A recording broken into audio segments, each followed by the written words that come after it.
सारण में रोहिणी आचार्य को जिताने के लिए पूर्व मंत्री जितेंद्र कुमार राय ने मोर्चा संभाल रखा है। मढ़ौरा में राजद कार्यालय का उद्घाटन करते हुए जितेंद्र कुमार राय ने एनडीए सरकार पर जमकर हमला बोला।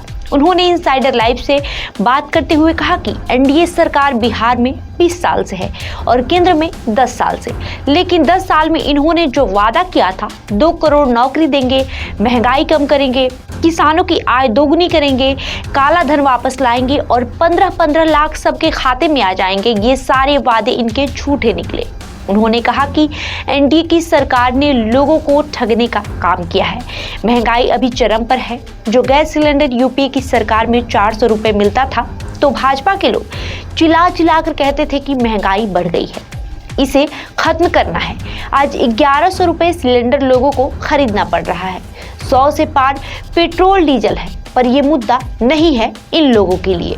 है कि ये एनडीए की सरकार बिहार में 20 साल से है और केंद्र में 10 साल से है। तो 10 साल में इन्होंने जो वादा किया था कि हम 2 करोड़ नौकरी देंगे नौजवानों को, महंगाई को कम करेंगे, किसानों की आय दुगनी करेंगे और काला धन वापस लाएंगे और यूं ही 15-15 लाख खाता में सब लोग को दे देंगे।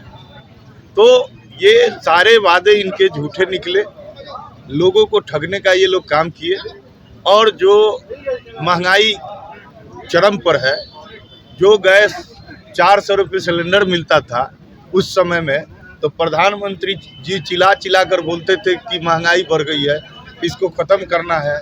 आज 1100 रुपये सिलेंडर लोगों को खरीदना पड़ रहा है, 100 से पार पेट्रोल और डीजल है। तो इन सब चीज़ों को देखते हुए अगर गौर से देखेंगे तो देश में एक तरह से अघोषित इमरजेंसी है। आज देश के 2 मुख्यमंत्री को, वर्तमान मुख्यमंत्री को जेल भेजा गया है। जो लोग सही आवाज़ उठाते हैं उनको ईडी, सीबीआई और जो सरकारी तंत्र है उससे लगातार डरवाया जा रहा है, हरकाया जा रहा है। तो इन सब चीज़ों को जनता भली भांति समझ रही है, क्योंकि वही नेता कल तक जो भ्रष्टाचारी हैं अगर भाजपा में शामिल होते हैं तो वो वॉशिंग मशीन से धुला कर निकल जाते हैं। इसका उदाहरण हेमंत विश्व शर्मा, इसका उदाहरण अजीत पवार, ये तमाम लोग जो कल तक खिलाफ कर रहे थे तो ये लोग भ्रष्टाचारी नेता थे और जैसे ही वो भाजपा की गोद में बैठे वो लोग क्लीन चिट वॉशिंग मशीन से धुल के बहुत आदर्शवादी नेता बन गए। जितेंद्र कुमार राय ने कहा कि देश में अघोषित इमरजेंसी लगी हुई है। 2 राज्य के मुख्यमंत्री को जेल भेज दिया गया है। जो विपक्ष के नेता हैं उनके पीछे ईडी, सीबीआई लगा दे रहे हैं। जो भ्रष्टाचारी नेता है बीजेपी में आ जाते हैं तो वॉशिंग मशीन में धुल जाते हैं। उन्होंने अजीत पवार का उदाहरण देते हुए कहा कि अब वो आदर्शवादी नेता हो गए हैं। उन्होंने कहा कि पीएम मोदी जीतने के बाद 2015 में मढ़ौरा आए थे और यहाँ की जनता से वादा किया था कि यहाँ हम मिठास लाएंगे, चीनी मिल खुलवाएंगे। अब लोग सारी बातें समझ रहे हैं। 10 साल ये पीएम रहे लेकिन कोई पहल नहीं की, इनके पास कोई एजेंडा नहीं है। 17 महीने में तेजस्वी यादव ने रोजगार दिया, पूरा देश देखा। एक नौजवान ने जो वादा किया 10 लाख नौकरी देने का, उनमें 5 लाख दे दिया। उसके बाद और देता, लेकिन सरकार ही पलट गई। पूर्व मंत्री ने कहा कि इंडिया गठबंधन का जो एजेंडा है, हम लोग का जो घोषणा पत्र है, वो तमाम वर्ग को ध्यान में रखकर बनाया गया है और अगर सरकार बनती है तो पहले ही साल 1 करोड़ नौकरी की वैकेंसी निकालेंगे, महंगाई कम करेंगे और 500 रुपए सिलेंडर फिक्स कर देंगे। 200 यूनिट बिजली मुफ्त करेंगे। जिन परिवार का रोजगार नहीं है, गरीबी रेखा से नीचे है, उन्हें प्रति महीने 8,500 रुपया देंगे ताकि उनका जीवन यापन चलता रहे। देखिए, विषय है कि प्रधानमंत्री जी तो 2015 में मढ़ौरा है, तो उन्होंने एक मढ़ौरा की जनता से वादा किया था कि हम यहाँ के मिठास को लाने का काम करेंगे और यहाँ पर चीनी मिल खोलेंगे। तो ये सब सारी बातें लोग समझ रहे हैं कि ये 10 साल प्रधानमंत्री के पद पर रहे और आज तक इन्होंने कोई पहल नहीं किया। और जहाँ तक बात है तो आप कह सकते हैं कि इनके पास कोई एजेंडा नहीं है।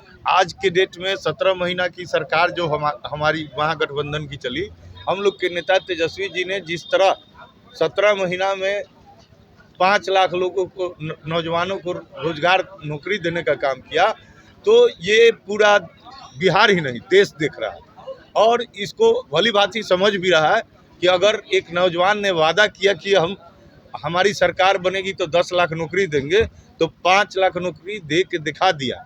और इस बार का इंडिया गठबंधन का जो एजेंडा है, जो हम लोग का मैनिफेस्टो है, घोषणा पत्र है, उसको अगर गौर से देखेंगे तो तमाम वर्गों को ध्यान में रखकर इस बार हम लोग घोषणा पत्र हम लोग का है कि अगर सरकार बनती है तो 1 करोड़ नौकरी पहला ही साल हम लोग वैकेंसी निकालेंगे और तमाम जो बेरोजगार नौजवान जो है जिनको चेहरे पर चेहरा मुरझा गया उस पर खुशी लाने का काम करेंगे।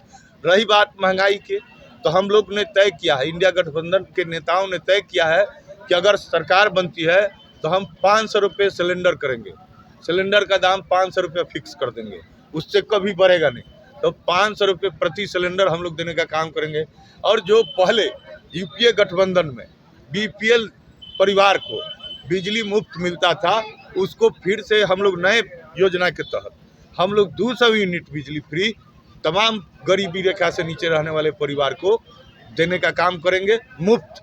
और जो परिवार जिसमें कोई रोजगार नहीं है, कोई उनके जीवन यापन का कोई व्यवस्था नहीं और गरीबी रेखा से नीचे हैं, उनको प्रति महीने 8,500 रुपया दिया जाएगा कि उनकी पारिवारिक की स्थिति चलती रहे। मुद्दा तो सामने दिखाई दे रहा है कि उनके पिताजी जब जब मैंने छपरा के सांसद हुए, जिला का नेतृत्व किए, तब तब छपरा को कुछ ना कुछ दिए। जैसे कि आपको जो है सो गांधी सेतु पुल लालू जी का दिया हुआ है, जेपी सूत्र लालू जी का दिया हुआ है, आपका ये क्या नाम है, कौन रेवा पुल लालू जी का दिया हुआ है, मढ़ौरा पॉलिटेक्निक लालू जी का दिया हुआ है, आपका 2-2 गो इंजन कारखाना पहिया कारखाना लालू जी का दिया हुआ है, आपका पॉलिटेक्निक, आपका जो है सो अनुमंडल, आपका जो है सो क्या नाम है जेपी यूनिवर्सिटी, आपका जो है इंजीनियरिंग कॉलेज, ये सब लालू जी का दिया हुआ है। राजीव प्रताप रूढ़ी जो है बिल्कुल हवाई नेता हैं, वो करते कुछ नहीं है। आज वो मैं जहाँ तहाँ भाषण में दे रहे हैं कि 33,000 करोड़ की योजना चल रही है। कहाँ चल रहा है भाई? आप खाली गिनाते हैं गैस पाइपलाइन, कहीं गैस पाइपलाइन से किसी का चूल्हा जल नहीं रहा है। आपका जो भी काम है सब हवाई है, आप करते कुछ नहीं है। एक भाई का सुने की का तो 97 में जब शुगर फैक्ट्री बंद हो गई तो उसके बाद जो है सो रूढ़ी जी 2 साल चलवाए। ये सब झूठा बात लोग मीडिया के सामने बोल रहे हैं। बताइए 97 में बंद हुआ तो फिर शुगर फैक्ट्री चला कहाँ कभी? ये तो रूढ़ी जी का हवाई बात है।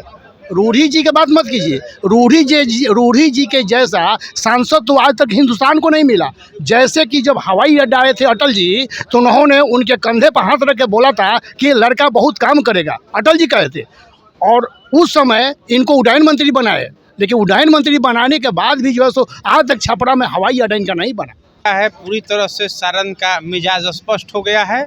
एक वोट गांव में घूम के देखिए, शहर में घूम के देखिए, सभी लोग डॉक्टर रोहिणी आचार्य के पक्ष में गोलबंद हो गए हैं। जाति का दरार टूट गया है और प्रत्येक समुदाय और जाति का वोट डॉक्टर रोहिणी आचार्य को मिल रहा है और पूरा विश्वास है कि वो भारी मतों से जीत हासिल करेंगे।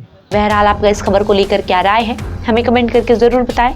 साथ ही इस वीडियो को लाइक करें, शेयर करें, हमारे YouTube चैनल को सब्सक्राइब करें। धन्यवाद।